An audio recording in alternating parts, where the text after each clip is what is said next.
So a lot of people always ask me, hey Anyen, how did you get into pharmacy school?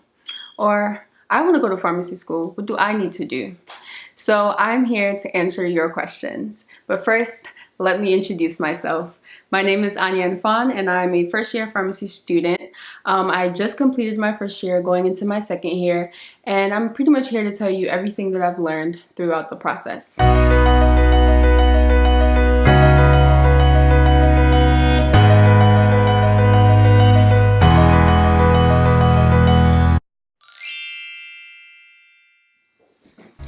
So because there's so much to talk about, I'll focus on one topic per video. But here's the general sequence of events.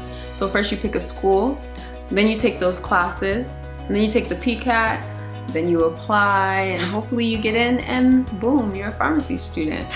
But today we're going to focus on the different routes that you can take before applying to pharmacy school. So you can either do a 2-year or a 4-year program.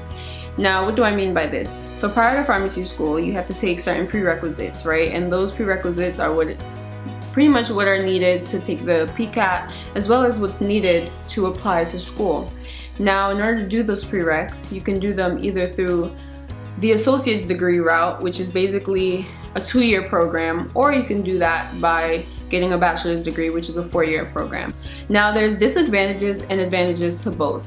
One of the advantages to a bachelor's degree program is that if you do decide to quit pharmacy, you have something to lean back on. So you don't have to necessarily go back and start over. You pretty much have a bachelor's degree under your belt. Now, a disadvantage to that is obviously that it takes more time, right? Well, because you're gonna have to do the 4-year of a bachelor's degree and then do an additional 4 years to get a pharmacy degree. Now, if you were to do an associate's degree, an advantage to that is it takes less time. So you're only doing 2 years of an associate's, and then you're going straight into pharmacy school, and you're pretty much done in 6 years. Now, a disadvantage of that, however, is that, so let's say you're a first year pharmacy student and you decide that, oh, you know, I don't want to go to pharmacy school anymore, I want to go to med school, or I want to change my career path. You're pretty much gonna have to go back to undergrad. So you're leaving a graduate program, going back to undergrad to get some type of undergraduate degree, most likely a bachelor's degree, so that you can go ahead and do whatever it is that you want to do.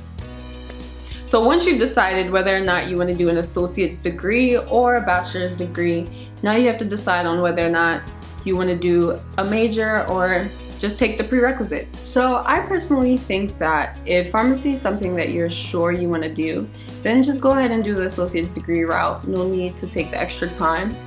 Just do an associate's in 2 years and then head straight into pharmacy school. However, if you're still considering other career options and you still want to just kind of investigate a little bit more, do some research, and you just want time, then go ahead and do a bachelor's degree. You don't really lose anything. At the end of the day, you have a bachelor's degree that you can fall back on if you do decide that pharmacy is not for you. Now, with the associate's degree route, you can either decide to do an actual degree, so by having some type of major, you can do bio, chemistry, whatever it is that you decide. So you can decide to either do a major or you can decide to just take prerequisites. Now, I did the prerequisite route because I already had an associate's degree, so it didn't really make sense for me to go ahead and get another associate's degree. I just went ahead and did the remaining prerequisites that were necessary for the school that I wanted to go to.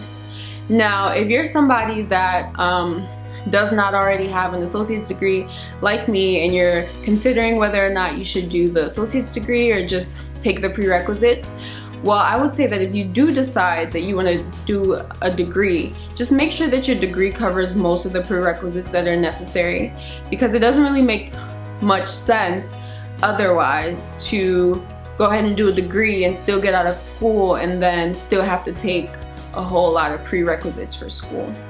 Unless, of course, you just wanted to have the associate's degree, then yeah, sure, go ahead and do that.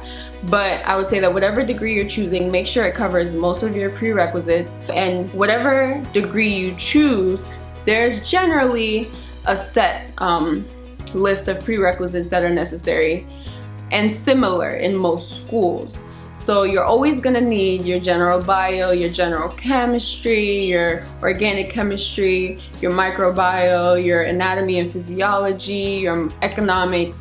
So those are pretty standard for all schools. Now, if you're deciding that you know, this is the path you want to take, then sure, go ahead and get started on those courses while you decide whether or not you want to get, you know, bachelor's degree, what school you want to go to, and all of those other little details that come into play. But of course, you're always going to need those set of courses, so you can just go ahead and get started on those. So that's all for today. Thank you so much for watching, and we'll continue the conversation next time on how to get into pharmacy school.